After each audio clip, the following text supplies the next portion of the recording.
língua gestual portuguesa vai estar hoje no centro do debate da sociedade civil. Vamos falar um pouco da história da língua em Portugal, vamos também falar dos desafios futuros que a língua gestual portuguesa tem, mas vamos sobretudo perceber que instrumento é este e até que ponto é que ele é precioso para a comunidade dos surdos. Em Portugal, existem 120 mil pessoas com algum grau de perda auditiva e cerca de 30 mil surdos falantes nativos de língua gestual portuguesa. Na sua maioria, são surdos severos e profundos. A forma como aprendem esta maneira gesticulada de comunicar com quem os rodeia, as suas dificuldades e desafios, é um mundo silencioso que vamos escutar hoje no debate do Sociedade Civil. E mais à frente vestimos o fato de treino para avaliar os efeitos benéficos do desporto na prevenção de doenças cardiovasculares. Fique connosco e acompanhe a conversa, porque este programa também é seu. Para o tema de hoje, a língua gestual portuguesa, convidamos para estarem à mesa da Sociedade Civil a Anabela Baltazar, que é intérprete e é professora de língua gestual portuguesa, autora também do primeiro dicionário de língua gestual portuguesa, da Porto Editora. O Paulo Vaz de Carvalho, que é coordenador da Unidade de Investigação do Centro de Educação e Desenvolvimento Jacob Rodrigues Pereira, da Casa Pia de Lisboa, foi professor também de História de alunos surdos. O Armando Gabriel Teixeira Baltazar, ele liderou a Associação de Surdos do Porto e é vice-presidente da Federação Portuguesa das Associações de Surdos. Também o Vítor Teté é professor de Educação Especial no domínio da audição e surdez, num agrupamento escolar de referência precisamente para a educação bilingue. E antes de começarmos esta conversa, vamos conhecer um pouco melhor, mais aprofundadamente, e qual é a dimensão da comunidade surda em Portugal. Vamos tentar também perceber um pouco da história e das conquistas que esta comunidade foi fazendo ao longo dos anos.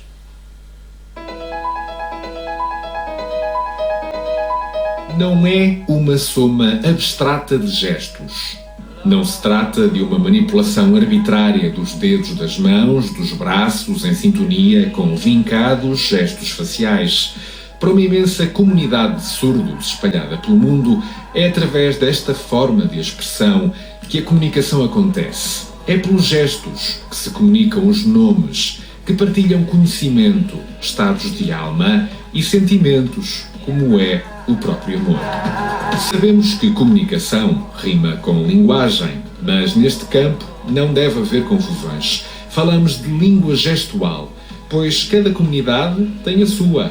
Da mesma forma que nunca se fala em linguagem portuguesa, cada comunidade de surdos tem um conjunto de gramáticas complexas e expressões literárias próprias, como a poesia, as narrativas, o teatro ou as anedotas.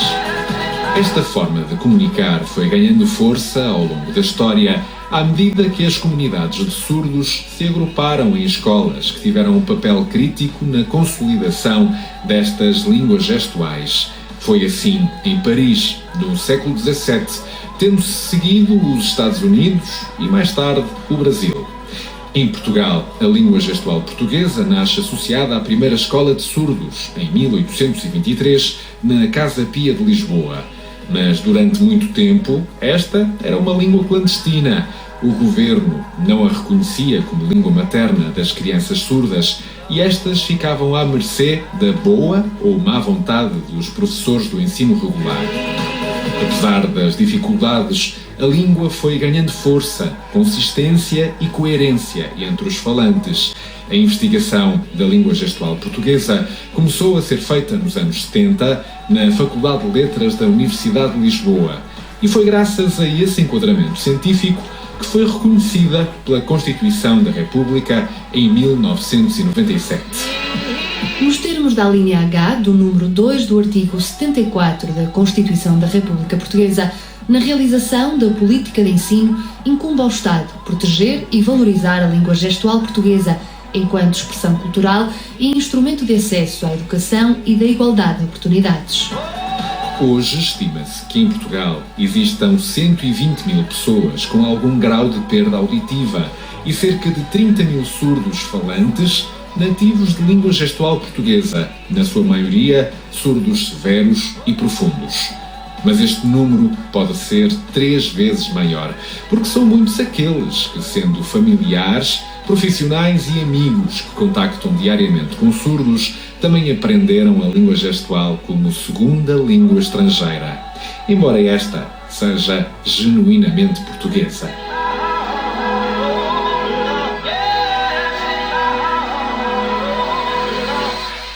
Vamos então ao longo deste programa tentar perceber até que ponto é que a língua gestual portuguesa tem ajudado a integrar estas pessoas, os surdos, ajudado também na sua progressão, nos estudos, mantendo-lhes o acesso a tudo aquilo que os outros estudantes têm também, e isso é importante, com certeza, numa sociedade que se quer cada vez mais integrada. O Fernando vai estar aqui ao meu lado, o Fernando Baltazar, porque vai ajudar também aqui a comunicarmos com o Armando Baltazar ao longo do programa. Anabela Baltazar, vou começar por ti, precisamente.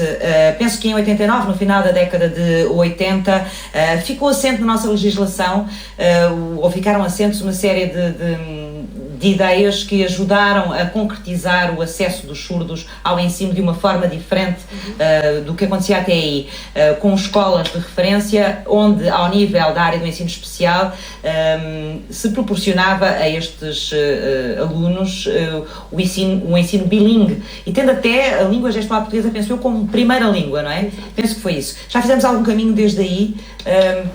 Na tua experiência, como é que achas que isto tem corrido? É assim, eu já passei pela escola também. Quase 25 anos, não? Sim. 95? 90, quase 25 anos. sim. Eu passei em tempos profissionalmente por uma escola, por várias escolas. Efetivamente, ao longo desse período que eu tive 5 anos numa formadora? Escola. Não, como intérprete de língua gestual, a acompanhar o professor nas aulas. Uhum. E ao longo desses 8 anos em que eu estive nessas duas escolas, eu consegui passar por diversas fases nesse período mesmo.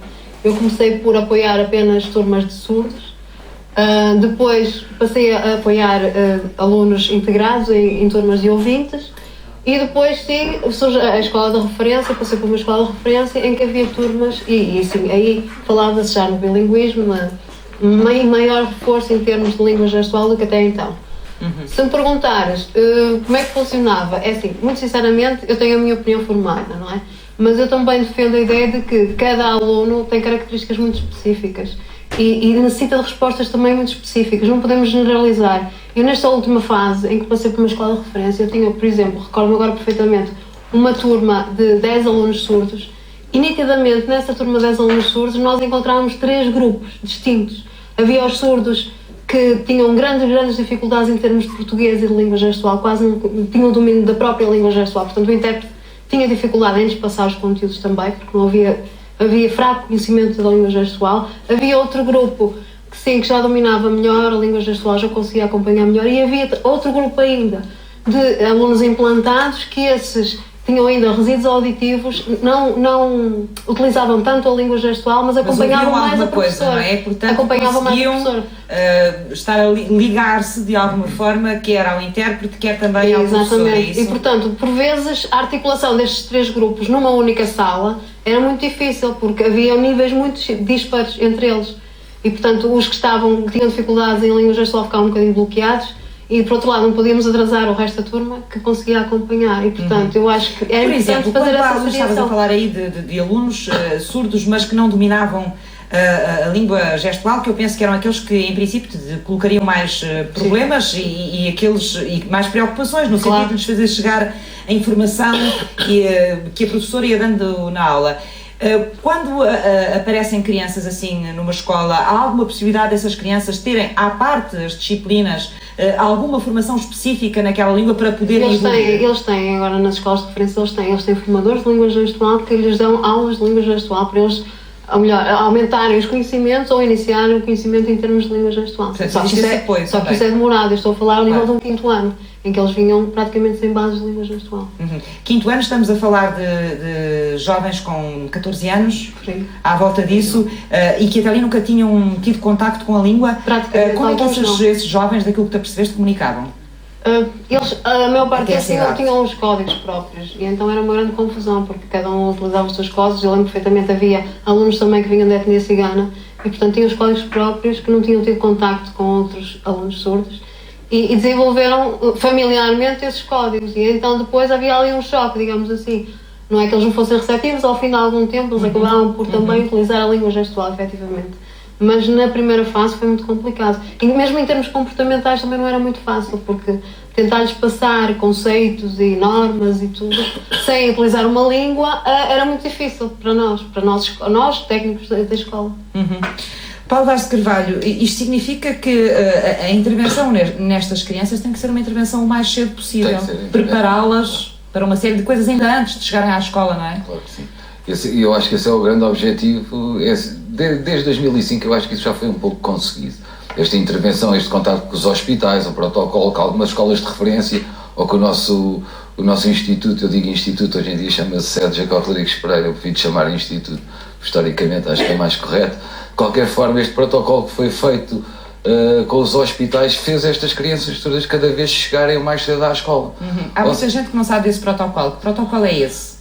É o Plano Nacional de Intervenção Precoce, que está legislado para todas as crianças, se bem que em 2005 ainda não havia esse Plano Nacional de Intervenção Precoce e alguns institutos, algumas escolas de referência conseguiam estabelecer e inclusive ter equipas nos hospitais para fazer chegar o mais cedo possível estas crianças à escola. Se bem que ainda hoje em dia chegam-nos crianças com grandes atrasos de aquisição de língua, por exemplo, crianças das nossas ex-colónias, de Angola, de Moçambique, de São Tomé, que ainda chegam ao nosso instituto com atrasos de língua, mas acho que aí já demos um grande passo para que a maioria das crianças consiga adquirir pelo menos a língua gestual o mais precocemente possível, que isso é fundamental. Qual é o trabalho que o Centro tem feito nesse sentido e como é que tem todo, já agora para perceber? Porque assim, a intervenção nunca é só com as crianças, é essencialmente com as famílias, porque não há educação sem envolver as famílias, e as famílias muitas vezes também precisam de ser educadas. Porquê? Porque 95, 96% destas crianças surdas são filhas de pais ouvintes.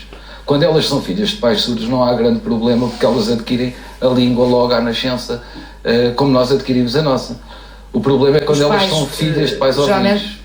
Usam a língua gestual e, portanto, vão aprender. Claro, comunicam, adquirem a língua tal qual como nós adquirimos. Quando os pais falam e a criança é surda, não há esse esforço por parte dos pais no sentido de aprender a língua para comunicar com a criança? Não é questão de haver o esforço, então. Ou seja, uma pessoa ouvinte, quando tem um filho surdo, a primeira coisa que quer é que o filho seja curado. Ou seja, não vê a perspectiva da surdez como uma perspectiva sociocultural, uma perspectiva de um ser humano, mas sim de cura. Porque toda a gente que tem um filho surdo quer que o filho seja ouvinte. Logo, qual é que é o problema? Essa ideia e não comunica fica presa a essa ideia, alguns arranjam os códigos de comunicação, não é? E outras vezes por fala e por expressão. Claro que a informação que uma criança tem assim quer dizer, perde-se uma totalidade de informação. Daí tem que ser estas escolas de referência ou o nosso centro a fazer essa ponte com as famílias. E para isso nós temos cursos de língua gestual para as famílias. E vocês fazem isso a partir de que idade das crianças? Se possível, a partir dos 0 anos. Claro. Conseguem trabalhar com os pais e ainda com crianças nos primeiros anos de vida?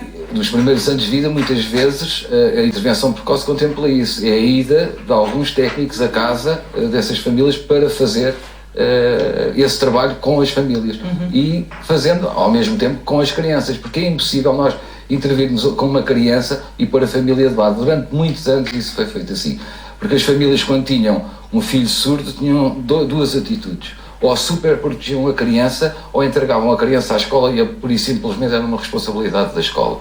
Hoje em dia, eu acho que o grande trabalho que se faz hoje em dia nas escolas tem que ser com as famílias, porque devido ao trabalho da intervenção precoce já nos chegam bastante cedo as crianças. São as famílias que vos procuram ou não? Como é que elas vos chegam geralmente? De variedíssimas maneiras, muitas vezes através, lá está, desses protocolos que temos com os hospitais, outras vezes por boca a boca, por procurar na internet, acabam por vir ter às escolas de referência ou às nossas escolas, não é?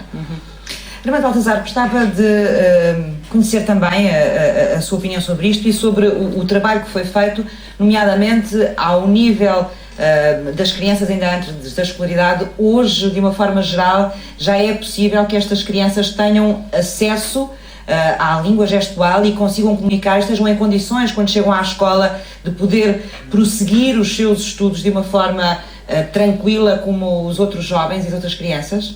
Ou ainda há muito para fazer aí? Dr. Paulo Carvalho, estive a referir é difícil em Portugal atualmente, porque até há muitas, na minha experiência ao longo dos anos, tenho deparado com muitos familiares, próprios pais das crianças surdas. Parece que tinha algum receio que a criança surda aprender a língua gestual ou que é detectada a surdez. Muitos pensam que se a criança desenvolver a língua gestual nunca vai ter acesso ao oralismo. Eu penso pessoalmente que penso que é um dos maiores erros que as famílias cometem, porque quem não domina uma língua, como é que pode aprender outra língua? Agora, se a língua gestual é visual, não implica o som.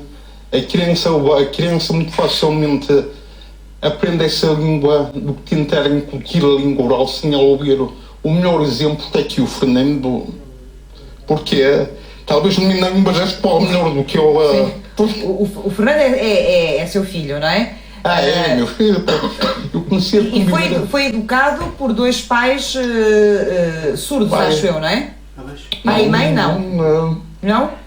A mãe? Nós somos surdos, tanto eu como minha esposa somos surdos, nunca lhe ensinamos a língua gestual, porque ele nasceu, e o irmão dele nasceram, todos os dias via os dois a dele guiar, mas vai aprendendo a língua. Como é que ele aprendia? Claro, aprendia de nos ver a falar a língua gestual. Aprendeu primeiro a língua gestual? Aprendeu primeiro. Como é que as crianças ouvintes aprendem a língua oral? Ouvindo, os pais. claro. Agora, eles olhavam para os pais e também desde o primeiro dia, pouco depois de nascer, começou a acompanhar os pais ao convívio com uma comunidade surda dentro dos associações surdos. Sim. Contatou com surdos desde pequeno. Portanto, a primeira língua que ele aprendeu foi a língua gestual. Foi a língua gestual. Não, a minha língua oral, a minha primeira língua oral. Foi a língua oral. Eu fiquei surdo aos 13 anos de idade. É por isso que se as crianças surdas ou que até da surdez tivessem contato com adultos surdos, por exemplo, no dia a dia, sendo os pais ouvintes, as crianças por desenvolverem a língua e venham para a escola mais ou menos preparados para ter acesso ao ensino com o apoio de intérpretes. Infelizmente em Portugal ainda há muito atraso nisso. Há uma instituição, o Instituto Jacob Rodrigues Pereira em Lisboa, é um bom exemplo que devia ser feito em todo o país. Eu sei que aqui o Dr. Vítor Tete são pessoas que ao longo dos anos aqui no Norte também tinham impugnado para a mudança dessa situação, mas é complicado. O que é mais difícil, Vítor Tete? É mudar as mentalidades, a forma como encaramos este problema? É isso? Bem, eu antes gostaria, posso fazer um... Pode voltar atrás. Exatamente. Sim. Esteja à vontade. Relativamente àquilo que eu estive atento a ouvir da Anabela, e, enfim, da qual eu de facto concordo, hoje não é bem assim o que realmente acontece nas escolas de referência para surdos. Nós hoje já não recebemos alunos no quinto ano, ou já não temos alunos no quinto ano com 13 ou 14 anos, até porque o que caracteriza, aliás, uma das características e das finalidades da escola de referência é justamente prover os apoios desde a intervenção precoce, no caso de uma escola de referência básica, desde a intervenção precoce, primeiro ciclo, segundo, terceiro ciclo, até ao fim do terceiro ciclo. Uma escola de referência, então, aí constitui-se como um projeto de vida, é um projeto escolar para os alunos. Desculpa, eu comecei a escola de referência logo no primeiro ou segundo ano de funcionamento e as coisas ainda não estavam nesse nome. De acordo, mas eu disse que eu entendi, só que o caminho faz por esse caminhar. É óbvio que nesses tempos, aqui há 15... Claro, porque naturalmente aqui já há 20 anos, o que é que realmente depois acontecia? Se até as crianças depois normais chegavam tarde à escola, claro que, sendo com as crianças surdas, enfim, por a maioria de razão e por tudo quanto temos aqui coisa conversado, isso era naturalíssimo. Com todos os inconvenientes que nós hoje sabemos, sobretudo relativamente à aquisição da língua gestual, porque não é uma questão de aprendizagem da língua gestual. É que o grande problema é que, quando nós falamos de crianças surdas, nós temos de falar é de aquisição e não de aprendizagem. E reparem, O grande problema hoje que se coloca às escolas de referência é justamente este aspecto, que é a questão da aquisição da língua. E porquê? Como tu disseste, coisa e bem, a aquisição da língua começa aonde? Justamente na família. O problema é que 95% dos pais das nossas crianças surdas são ouvintes. Então, se os pais ouvintes não conseguem transmitir a língua gestual ao seu filho surdo, é necessário recorrer a uma estrutura linguística,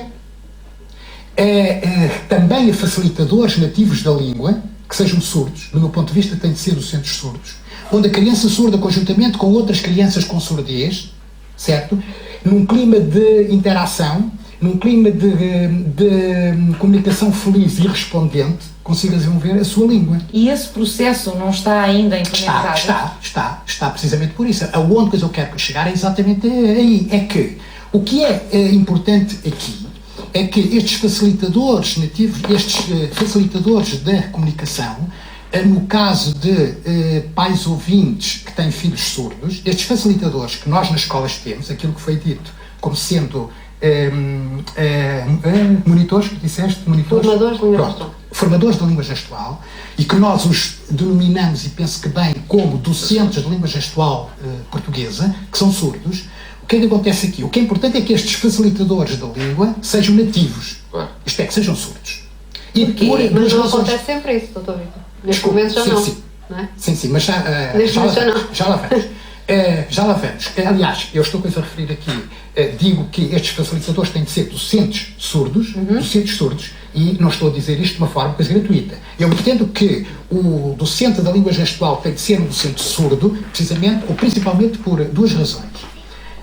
A primeira é que o docente surdo, sendo ele nativo da língua, transmite a sua forma de estruturar o pensamento numa linguagem pura, isenta de desvios.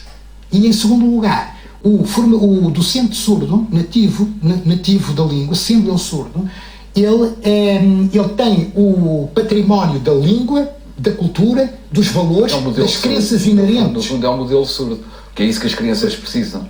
Exato. Além do modelo linguístico, elas precisam ter um modelo de uma pessoa surda que conseguiu fazer o seu percurso na vida. O modelo é o exemplo aqui, estamos a falar disso, sim, é mais é um exemplo, porque assim, uma língua nunca funciona só a língua. Porque, vamos lá ver, o problema da aquisição da língua não se adquire só a língua, adquire-se a história de uma língua, adquire-se a cultura de uma língua, adquire-se a identidade que nos fornece uma língua. Ou seja, nós quando falamos de língua estamos a abarcar uma quantidade de aspectos que são muito mais complexos e que se houver esse contacto, como disse muito bem, com o modelo surdo mais velho, ou adulto surdo, ou professor surdo, lá está.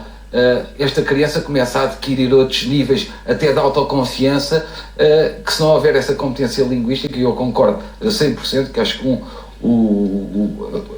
os professores que intervêm principalmente na questão da aquisição da língua, a aprendizagem, se calhar podemos falar mais tarde, mas na aquisição, quanto a mim, tem que ser um modelo surdo, uma pessoa nativa da Mas o Vítor estava a adiantar as duas razões pelas quais entende que deve ser assim. Pronto,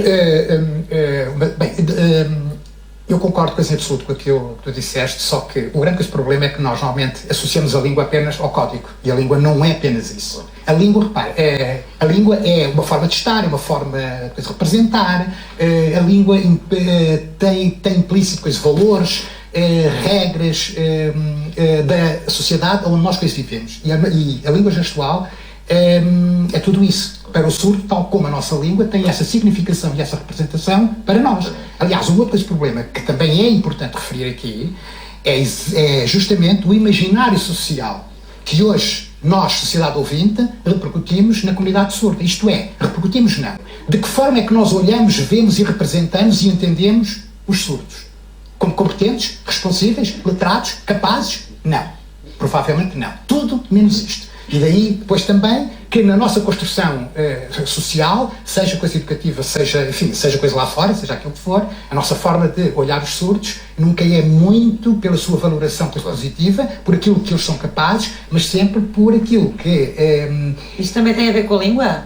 Também ou tem. Já é outro assunto? Não, é assim, também tem, porque lá está, pois a língua não é unicamente o código, porque veja, doutor Eduardo Amado, Qual é o entendimento que a pessoa comum tem quando vê surdos a comunicar em língua gestual? Hoje as coisas estão muito melhores, não haja dúvida que estão muito melhores. Mas qual era o entendimento que tinha? Que aquilo era meia dúzia de macaquitos, se provavelmente...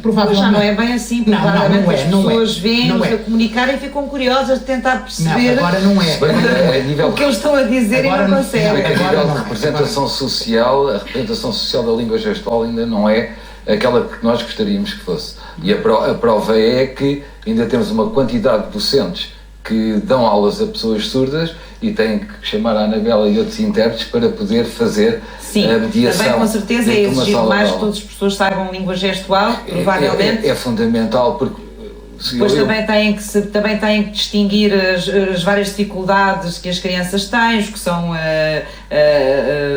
os que têm várias dificuldades de aprendizagem, e também isso exige que eles saibam distingui-los. Portanto, há muita coisa em cima dos professores, acho eu. Nem é em cima dos professores. Existe uma lei, que é a 3 de 2008, que contempla tudo isso. O problema é que a lei, a nossa legislação a nível da educação de surdos até é bastante boa, a nível europeu, não é mau. O problema é que ela não está a ser cumprida.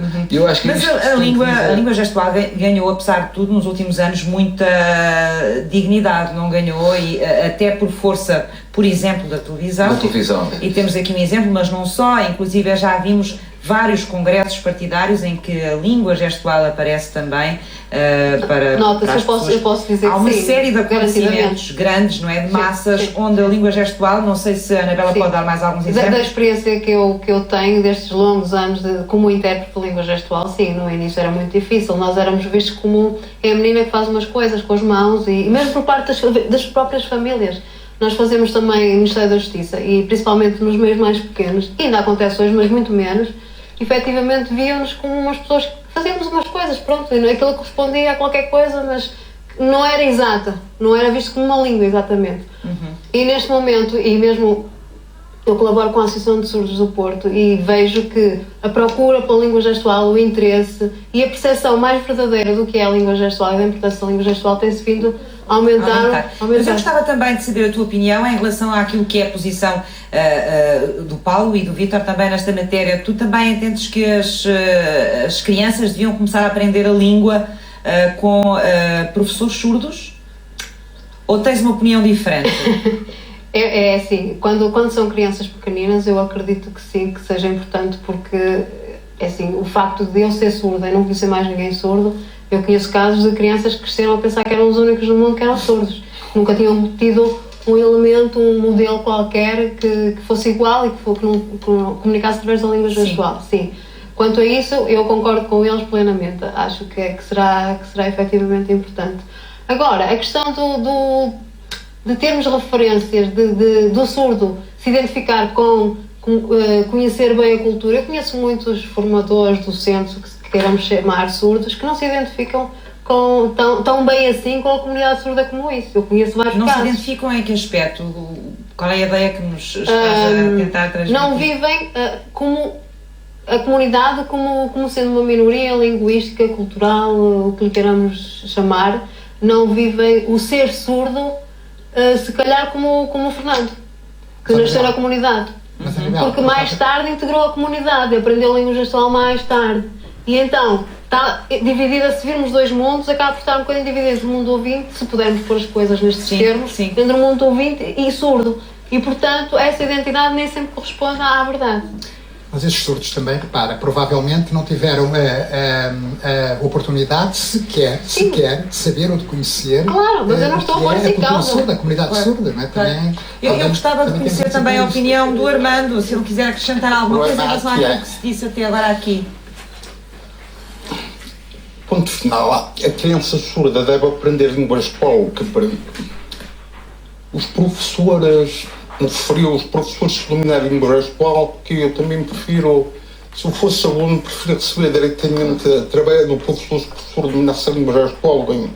Mas agora falar em professores surdos ouvintes, para mim é diferente. Precisam de professores que dominem bem a língua, que tenham capacidade de ensinar. Agora, o mais importante e ainda importante para mim é que qualquer criança deve ser preparada para viver na sociedade que rodeia. Não podemos estar só a pensar na língua gestual. principalmente quando as escolas referem o ensino bilingue. Vou dizer uma coisa, a minha experiência pessoal e como líder da comunidade surda há anos. Uma pessoa surda, por muito que domine a língua gestual, se não tiver conhecimentos básicos, domínio da língua portuguesa, nunca tinha autonomia na vida. Por isso, as escolas de referência devem preparar bem as crianças, não é só para o domínio da língua gestual, ter acesso a toda a língua da gestual, através da língua gestual.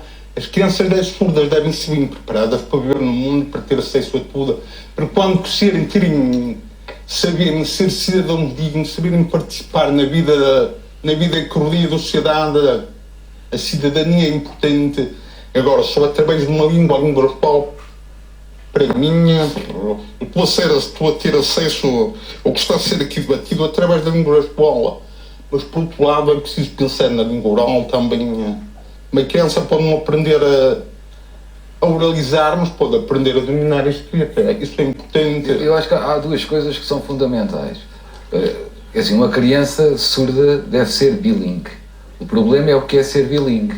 É sair competente nas duas línguas da escola. Exatamente. Portugal nunca. E esse é o problema.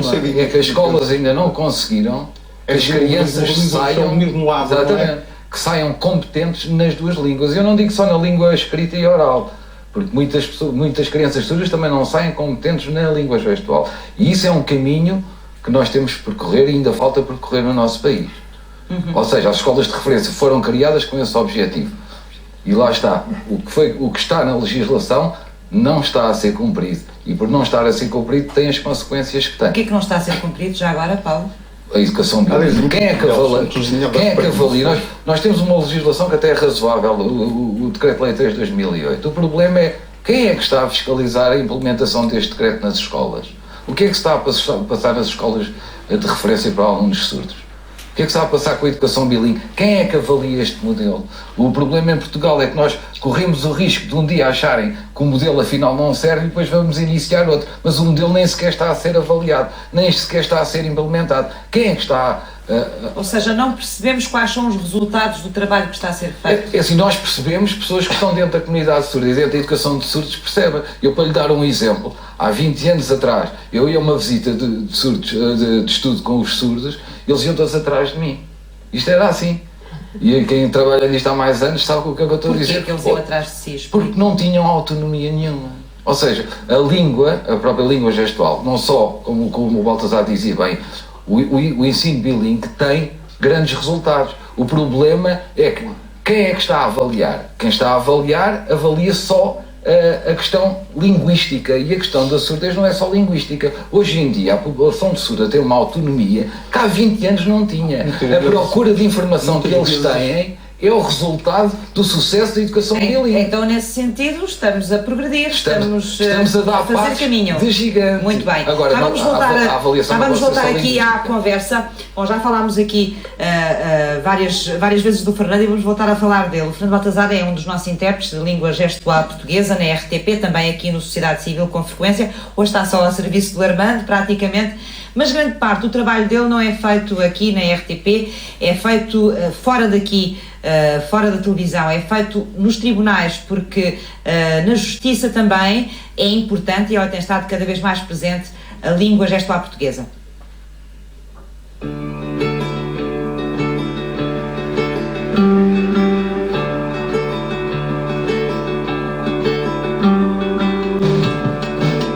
Sou Fernando Baltazar, tenho 41 anos, sou a minha profissão intérprete de língua gestual portuguesa e sou filho de pais surdos. Quer o meu pai e a minha mãe são os dois surdos.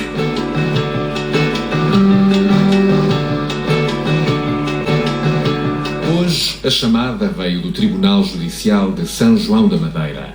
Há julgamento marcado, um caso de condução de um motociclo sem carta.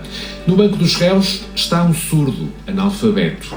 E sem um intérprete, nestes casos, não se faz justiça. Eu sou a voz do surdo, neste caso, né? Estabeleço o ponto de comunicação entre o magistrado, o Ministério Público, os advogados, tudo o que for necessário, não é? Eu faço a tradução, neste caso, quando é colocada uma questão ao surdo, quer seja testemunha, quer seja arguído, em língua gestual. Ele responde-me em língua gestual e eu traduzo para a voz, né? Neste caso ao tribunal. Neste campo, a surdez pode sentar-se em diferentes bancos, no das testemunhas, no das vítimas e no banco dos réus. Eu tenho todo tipo de processos. Tenho surdos que são vítimas, a maior parte deles, dos processos que eu estive presente em 20 anos, a maior parte é tudo vítimas, infelizmente. Mas também não deixo de ter surdos com situações muito complexas, não é? Desde de assaltos, determinadas situações muito graves com pessoas surdas que cometem esses mesmos crimes. Sendo filho de pais surdos, o Fernando domina este código de comunicação com mestria, pois para todos os efeitos a língua gestual foi para ele língua materna. Este talento tem-no colocado ao serviço da comunidade surda. Já o faz há mais de 20 anos e tem perfeita noção que, se não fosse o papel do intérprete, muita culpa morreria solteira, muito justo pagaria pelo pecador. Não tenho dúvida alguma. Eu tenho, pela experiência que eu tenho a consciência que, se efetivamente não estivesse presente em determinados processos, os surdos eram condenados inocentemente, isso não tenho dúvida. Isto não é por estar a dizer que o sistema não funciona, isto só por falha de comunicação. Mas agora coloque-se no lugar de um surdo, doente e em sofrimento. Já imaginou como explicaria os sintomas a um médico que não domine a língua gestual? Qualquer serviço público tem que dar acesso a qualquer pessoa portadora de deficiência. É um direito dele. Isto é a mesma coisa de eu ir a um hospital, não é? Um hospital público e não ter médico para me assistir. O surdo tem que ter direito a ter um intérprete, né? Que ele chega lá, dói-lhe as costas, dói-lhe a barriga, quer dizer, como é que ele vai comunicar isso ao médico? Neste caso, é uma situação complexa. Nós estamos em pleno século XXI, felizmente já há muita coisa com intérpretes e o serviço de saúde, infelizmente, não dá essa resposta. Além de ser intérprete regular em tribunais, nos ecrãs da RTP e até em exames de código, o Fernando tem ainda uma empresa focada nas necessidades específicas da comunidade de surdos. Se algum dia quiser organizar um evento genuinamente inclusivo, pode contar com ele. E o Fernando agradece. Obrigado.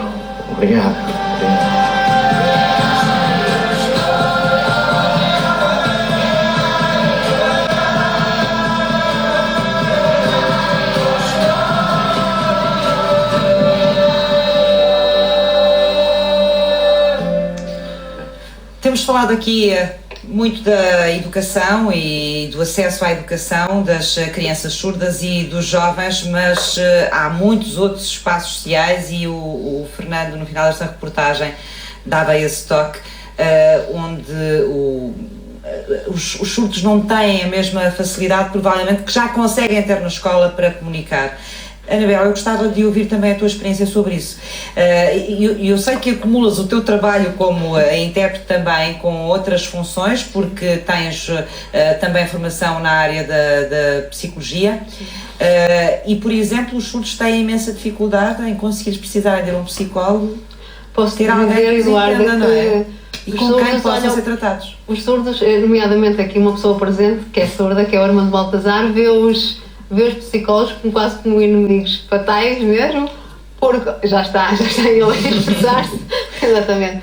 Precisamente porque eu acho que nessa área específica, e por isso também a minha decisão em tirar a licenciatura e mais tarde o mestrado, e seguramente estou a pensar no doutoramento, vamos ver se tenho tempo para isso, mas em termos de psicologia, porque os surdos simplesmente não gostam de psicólogos e não recorrem a psicólogos, mesmo que tenham necessidade. Porque os surdos, de uma forma geral, não gostam de psicólogos. Vêm os psicólogos como alguém intrusivo que quer saber da vida deles e com os quais muitas das vezes, ou não têm comunicação e levam alguém da família que acaba por expor a situação e a comunicação é feita com o surdo à parte. E sentes que essa rejeição tem muito a ver precisamente com a comunicação, e porque o trabalho num consultório de um psicólogo passa muito pela conversa, não é? Tem que ser contacto direto e é fundamental que seja direto, porque há as duas situações, quer leva um familiar e esse familiar enfim, de alguma forma já está envolvido no processo e pronto, acaba por opinar e por se manifestar, e o surdo fica como o terceiro elemento à parte, que é, quer queiramos, quer não, acaba por ser isso. Ou então vai o intérprete, que desempenha as funções dele como intérprete, só que há Isso situações retira a autonomia, por um lado. Por um lado a autonomia e por outro e o surdo... privacidade, ou não? Exatamente, o surdo não se sente... Por muito que confie no intérprete, não é a mesma coisa do que estar diretamente a falar com o profissional, e esse profissional lhe dá respostas diretas também. E é isso que eu consigo fazer, que muitos dos colegas não conseguem. E portanto eu acho que foi uma mais-valia, e estou a trabalhar na tentativa de que mentalidades como a do Armando Baltazar mudem. E os psicólogos não são efetivamente bichos papões. Não tinha nada contra os psicólogos, não tinha nada contra os psicólogos, é importante, o psicólogo vai diretamente ao paciente surdo, sim, eu apoio de intérprete para defender isso, mas eu pessoalmente tenho certa alergia aos psicólogos, sabes o que é? Pronto, Não, agora, não vamos entrar por aí também, isto não é importante. Se eu tivesse é a mesma coisa, que eu vou-me confessar à igreja, levo o intérprete comigo. Nós percebemos o seu ponto de vista, para além dessa questão, e eu lembrei-me da psicologia porque, pronto, que é uma área em que estás a trabalhar diretamente, mas onde é que tu sentes mais, no teu contacto diário com a comunidade surda, que há mais dificuldades ainda? Onde é que o acesso precisa de ser melhorado rapidamente? Atualmente, e pela revisão que se está a tentar dar também à legislação, que o Paulo sabe que se está a tentar dar a legislação no que respeita aos próprios intérpretes de língua gestual. Eu acho que a sociedade parou para falar do intérprete em contexto educativo apenas.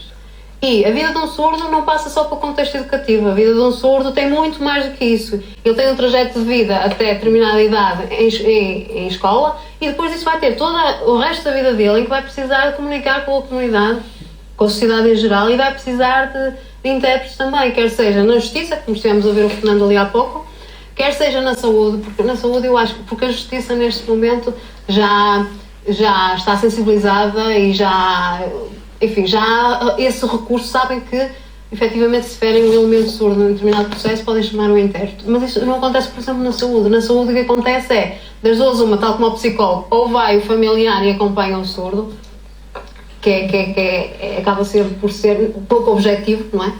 Ou então o surdo, se quiser intérprete, poderá ainda recorrer eventualmente a alguma associação se lhe prestarem esse tipo de apoio gratuitamente, senão vai ter que pagar um intérprete para o acompanhar.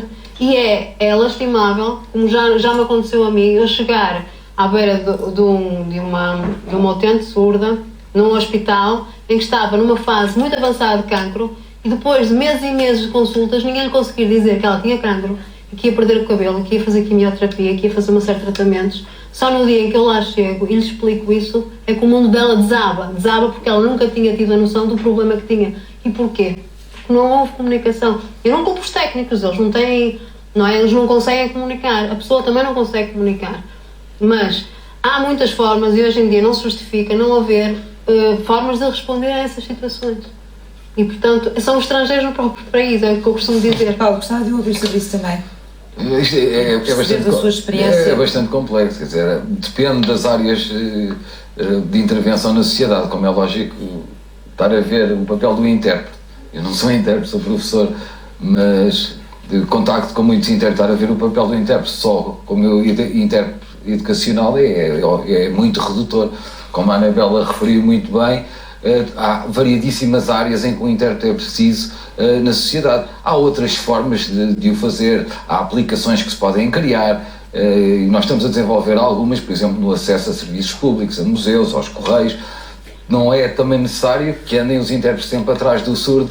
Há coisas pequenas que não são assim tão caras para o Estado. Tem dado provavelmente algumas ajudas também nessa matéria, não é? Devia dar mais, nós nisso estamos muito atrasados, estamos a tentar avançar agora, mas é complicado as pessoas perceberem que há um investimento a ser feito a curto prazo para não tornar o surdo dependente do Estado de uma vida inteira. Ou seja, tanto na educação de surdos como a nível de interpretação e na sociedade, há sempre um investimento à partida que é elevado, mas a longo prazo vai poupar dinheiro ao Estado, porque nós estamos a autonomizar a pessoa surda. E ao autonomizarmos a pessoa surda, vamos poupar que essa pessoa fique dependente do Estado de mão estendida. Vai ser um cidadão ativo, vai trabalhar, vai pagar os seus impostos. O problema é que não se quer gastar no início deste género de formação e nestes serviços, e de hoje à manhã tudo isto vai ficar o dobro no Estado, mas infelizmente às vezes em Portugal pensamos um pouco Ao nível assim. da formação de professores e de técnicos, neste momento temos os professores e os técnicos que precisamos para esta área, para dar apoio a esta comunidade. Precisávamos de maior investimento também a nível de formação. Precisávamos muito investimento a nível de formação, porque eu continuo a dizer, a nível da educação, que é o que me compete mais e o que estou aqui a fazer, eu continuo a achar inadmissível que os professores continuem a dar aulas por intermédio do intérprete. Porque como a Anabela disse muito bem, há imenso trabalho para os intérpretes, que não tem que ser só dentro da escola. É como nas consultas, quando há uma terceira pessoa, não é? Porque ensinar não é só ensinar a matéria, é a própria relação, é o comunicar a mesma língua do aluno. Há N relações que se criam para facilitar este ensino.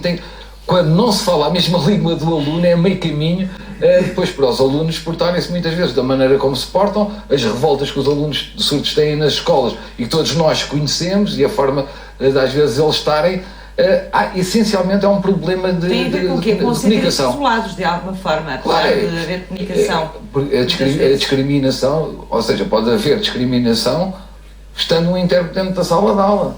Não é? Quando um professor, por exemplo, está a dar uma matéria oralmente em que o aluno, se tem uma dúvida, vai perguntar ao intérprete e não vai perguntar ao professor, logo a partir daqui há qualquer coisa dentro desta sala de aula que não é saudável. Porque o papel do intérprete não é ensinar, é traduzir a mensagem do professor, e eu acho que a esse nível tem que haver uma grande formação a nível dos professores. Agora, atenção, e chamo muita atenção para este aspecto. Formação não é a formação do bom dia, boa tarde, o cão e o gato, e depois vai ensinar ciências e fisicoquímica. Tem que haver uma formação e um desenvolvimento técnica, do léxico de especialidades. Obviamente, não pode ser os cursos que nós continuamos a assistir de nível 1, nível 2, nível 3, que são de comunicação funcional, sim senhora, que tem que existir. Agora tem que mas que não chegam para é o mesmo que eu saber good morning e dar uma aula de história da arte em inglês. E ao nível dos materiais? Hoje os estudantes surdos já conseguem ter os seus materiais específicos para poderem estudar? Ainda temos um longo caminho a percorrer. Nós neste momento estamos a desenvolver uma plataforma com a Fundação PT, com quem estabelecemos um protocolo, que estamos a desenvolver exatamente estes materiais que eu falava, ou seja, dicionários terminológicos para as disciplinas como Fisicoquímica, como História. Agora, como compreende, isto é um trabalho que vai levar muitos e muitos anos. Roma também não se fez num dia, portanto. Como é lógico. Agora, continua. É um dia de cada vez, não é? Mas em relação ao que estávamos a falar há pouco, na avaliação do modelo bilingue, o que é que nós vamos avaliar? Ou seja, um aluno surdo neste momento tem materiais para estudar em casa ou tem os mesmos materiais que os ouvintes? Onde é que estão os materiais bilíngues? Eu não estou a falar monolíngues, nem só em língua gestual. Há materiais bilíngues ou não? Não existem materiais bilíngues. Estão algumas escolas, como por exemplo Paranhos, desenvolve alguns materiais, o Instituto desenvolve materiais, temos este projeto com a Fundação PT, mas não está uma coisa planificada e organizada. Porque é necessário, hoje em dia, pararmos um pouco... Quem teria que fazer isso? O Ministério da Educação? Eu acho que tem que ser o Ministério da Educação, pelo menos, o Ministério da Educação e o nosso, inclusive, é onde pertence a Casa Pia, o Trabalho e Solidariedade. Todas as escolas que têm surdos têm que ter uma planificação e têm que ter professores com horas específicas para desenvolver estes materiais. Professores surdos, professores ouvintes, a participação dos intérpretes também na construção destes materiais, que é fundamental, para que isto comece, não começou, isto continua com a boa vontade, com a minha, com a do Armando Baltazar, da Anabela, quer dizer, continua muito amadorismo, com muito boa vontade, mas a boa vontade não chega, temos que nos profissionalizar nesta produção de materiais. Eu acho que isto é urgente. Mano, queria ouvi-lo também, sobretudo sobre o acesso para além da escola, que falámos aqui muito da escola, onde é que estão as principais carências nesta altura, em seu entender? Meter várias coisas no mesmo século. Sim. Em Portugal, como eu costumo dizer, é uma grande surdez mental da sociedade em geral para com as pessoas surdas. Talvez porque, talvez por a surdez ser uma deficiência invisível.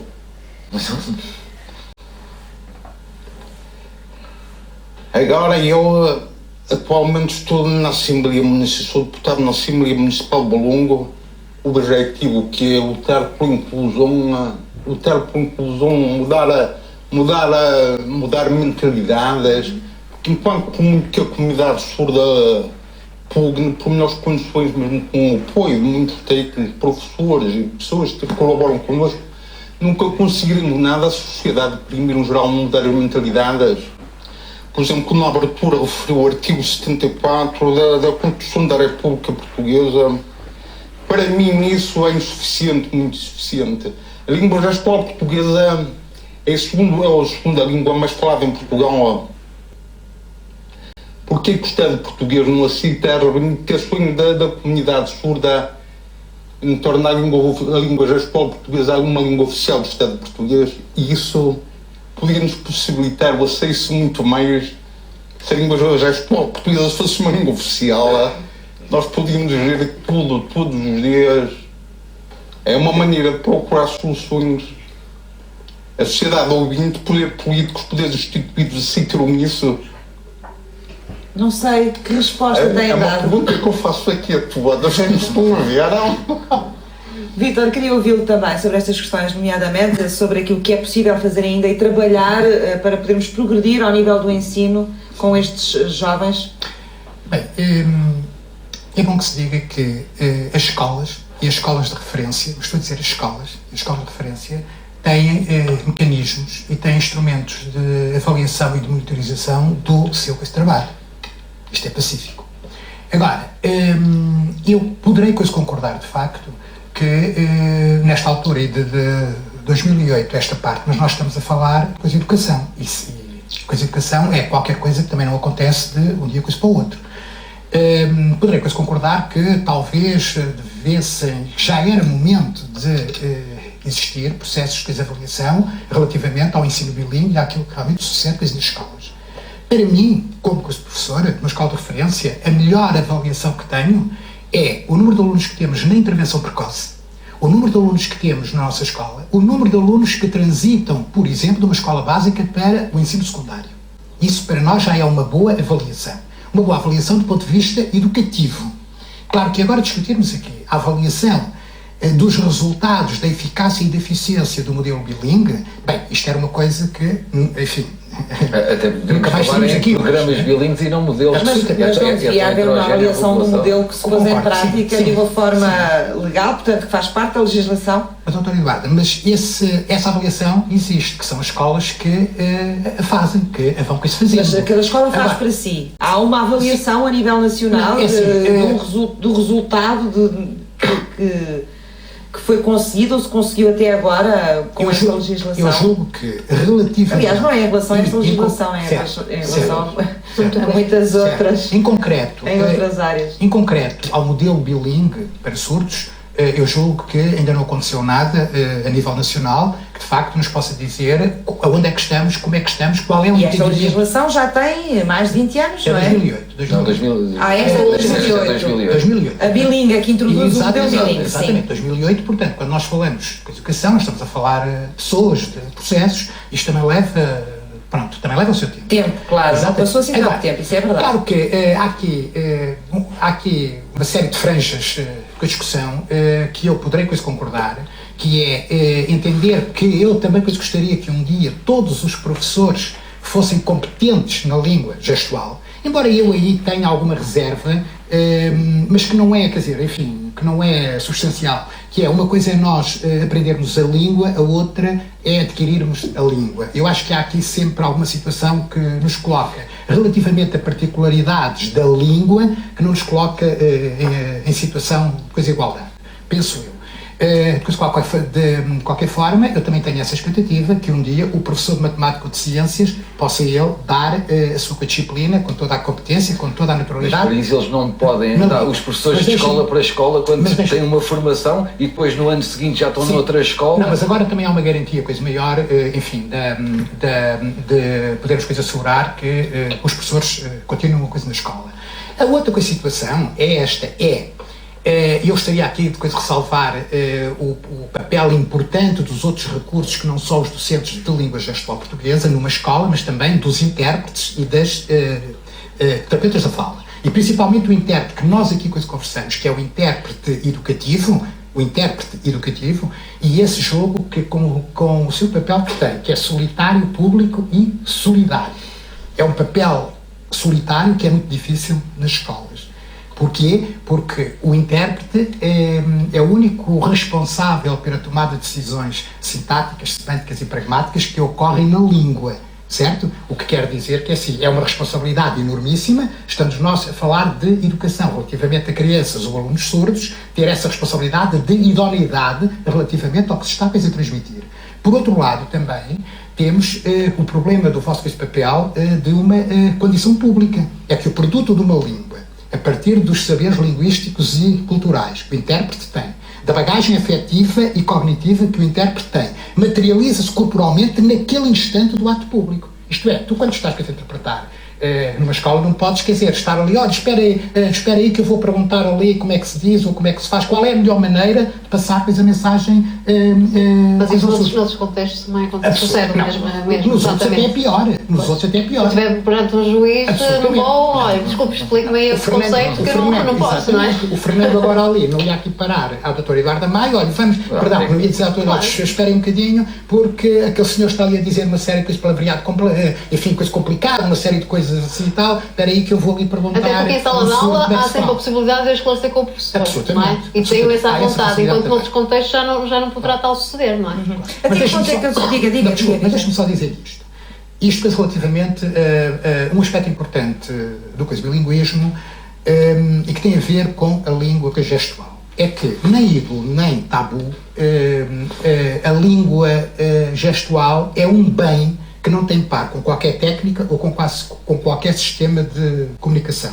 Porque permite aceder de uma forma completa às categorias sintáticas e pragmáticas da língua. Aqui nós estamos de acordo. O problema é o facto de se usar uma língua para ensinar não quer dizer que essa língua seja um método. O português não é um método de ensinar nas escolas. E muitas vezes o que pode acontecer é que a língua gestual, em vez de ser encarada nas escolas do ponto de vista como um direito dos alunos surdos, não ser encarada e entendida como uma língua e aquilo que ela representa do ponto de vista de comunidade e de cultura, mas sim, muitas vezes, ser vista como uma técnica de ensino. Isso é já levar a um pormenor de sofisticação muito grande. Se nós estivéssemos já nessa fase de discussão, provavelmente estávamos muito bem já a este nível. Dr. Eduardo Amaio, mas sabe que é assim, quando nós estamos aqui a conversar sobre o modelo bilíngue das escolas, que é aquilo que é subscrito nas escolas de referência. Quando temos recursos, que é verdade que temos. As escolas têm, era o que eu ia perguntar. Nós temos falado muito do papel das escolas aqui, mas as escolas têm, de uma forma geral, resposta naquilo que precisam para pôr em prática este modelo? De uma forma geral ou não? As escolas de referência para surdos, creio eu que de uma forma geral, o que diz respeito aos recursos, penso que mais ou menos estarão assegurados. O problema é o que vai além dos recursos, que é a ideia, é a ideologia, que é depois o implementar isto. Isso aí é que depois eu acho que nós, infelizmente, se calhar não temos tempo para isto tudo, mas nós estamos a esquecer de um instrumento fundamental das escolas, que são os planos educativos individuais, os PEI. Ou seja, os programas educativos individuais. Cada aluno tem direito, tem um relatório técnico-pedagógico, é feita uma avaliação deste aluno, das várias competências linguísticas, médicas, sem problemas associados. Se não tem, ou seja, o professor hoje em dia, quando recebe um aluno, sabe que aluno é que tem à frente. Isto não acontecia há uns anos atrás, claro. Ou seja, isto para nós... O processo histórico de cada aluno sério, não é? Claro, e diz muito bem, uma coisa é a língua e o veículo de comunicação e de ensino, outra coisa é a pedagogia. Não é? O problema é que a língua gestual tem que fazer parte desta, não é a pedagogia, mas tem que fazer parte dessa pedagogia.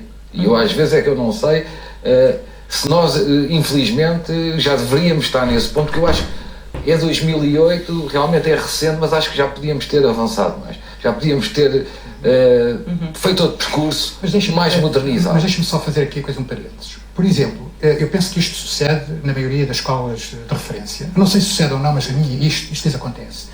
Nós temos um projeto interno de literacia, onde recoloca os alunos surdos de acordo com a sua competência linguística, não só em língua gestual, mas principalmente e sobretudo na língua portuguesa, como língua segunda, por níveis. Portanto, o que é que nós queremos dizer? Nós estamos atentos ao nível de literacia, nós estamos atentos ao nível de competência linguística na língua segunda e, de acordo com esse nível de literacia, também nós adequamos um programa, que é o Programa Nacional da Língua Segunda, que é a língua portuguesa, de acordo com a população Com a que temos. proficiência linguística. Portanto, exatamente, com a E até proficiência. que ponto é que se está a trabalhar também, que aquilo que eu isso. percebi é uma das preocupações do Armando Baltazar, até que ponto é que se está a trabalhar também a integração destes alunos a outros níveis, para além do conhecimento da língua, primeira ou segunda, e também da aquisição de conhecimentos.